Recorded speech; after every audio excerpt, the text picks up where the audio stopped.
नमस्कार। प्रस्तुत है आज का चिंतन। शरीर के लिए भोजन, वस्त्र, विश्राम, चिकित्सा की व्यवस्था करनी आवश्यक है। न करें तो उसकी दुर्बलता के कारण अपने काम रुक जाएंगे और अकाल मृत्यु होकर आत्महत्या का पाप लगेगा। इसलिए हर बुद्धिमान व्यक्ति अपनी शरीर व्यवस्था जुटाने का प्रयत्न करता है। यह उचित भी है और आवश्यक भी। पर यदि कोई व्यक्ति सारा समय मनोयोग और कर्तव्य शरीर रक्षा तक ही सीमित कर ले, उससे आगे की बात कुछ सोचने करने की आवश्यकता ही न समझे, तो उसे नरपशु ही कहेंगे। पशु को मनुष्य की तुलना में भर्त्सना केवल इसी कारण दी जाती है कि उसका चिंतन और कर्तव्य मात्र शरीर की चर्चा तक ही सीमित रहता है। मानव शरीर का उपयोग विशाल क्षेत्र में करना पड़ता है, तभी उसकी सार्थकता होती है। शरीर के बाद परिवार का नंबर आता है। जिस पत्नी का हाथ अग्निदेव की साक्षी में पकड़ा गया है, उसे भरपूर स्नेह देना चाहिए, उसका समुचित सम्मान करना चाहिए और भरण पोषण से लेकर ज्ञान वृद्धि एवं व्यक्तित्व के विकास की समस्त सुविधाएं जुटानी चाहिए।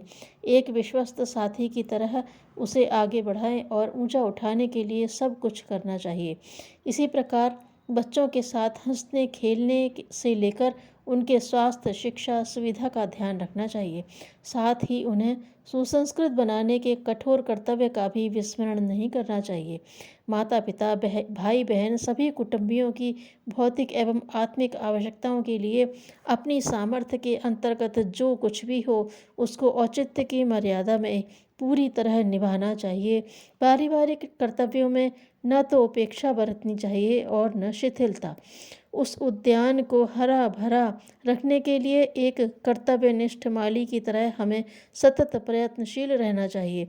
माली को पेड़ पौधों की साज संभाल करनी चाहिए, पर अपने पारिवारिक उत्तरदायित्वों को नहीं भूल जाना चाहिए। हम शरीर की तरह परिवार की भी सुव्यवस्था रखें, पर उतने भर से अपने कर्तव्य की इतिश्री न मान लें।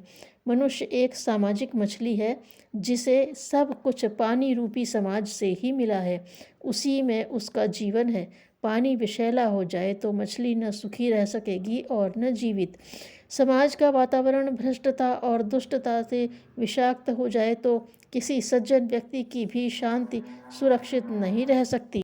अस्त व्यस्त समाज में हर किसी की प्रगति रुकी पड़ी रहेगी और शांति सुरक्षित न रहेगी। यदि नागरिक अपना ध्यान सामाजिक उत्तरदायित्वों की ओर से हटा ले, तो फिर उसमें विकृतियां ही भरेंगी, जनजीवन संकटग्रस्त ही होगा। सामाजिक कर्तव्य भी इतने आवश्यक और महत्वपूर्ण हैं जितने शारीरिक और पारिवारिक उत्तरदायित्व।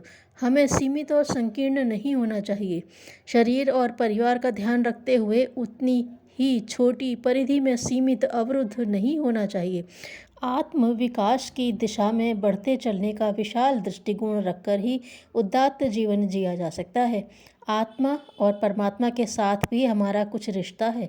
इस लक्ष्य को भुला न दिया जाना चाहिए। यह जीवन आत्मशोधन, आत्मनिर्माण, आत्मविकास और आत्म कल्याण के लिए मिला है। ईश्वर ने सुर दुर्लभ मनुष्य शरीर दिया है। क्या ईश्वर के लिए हमें कुछ नहीं करना चाहिए? शरीर और परिवार की ममता में इतने डूब जाना कि आत्मकल्याण और ईश्वरीय आदेश की ओर सर्वथा मुंह मोड़ लिया जाए, यह सर्वथा अशोभनीय है। हम विशाल दृष्टिकोण अपनाएं।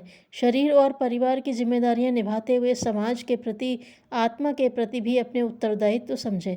इसी में दूरदर्शिता है। जिस मनुष्य में स्थिरता, संयम, मनुष्य के प्रति विश्वास और सहयोग बुद्धि है, वही संसार का सफल व्यवस्थापक हो सकता है। धन्यवाद।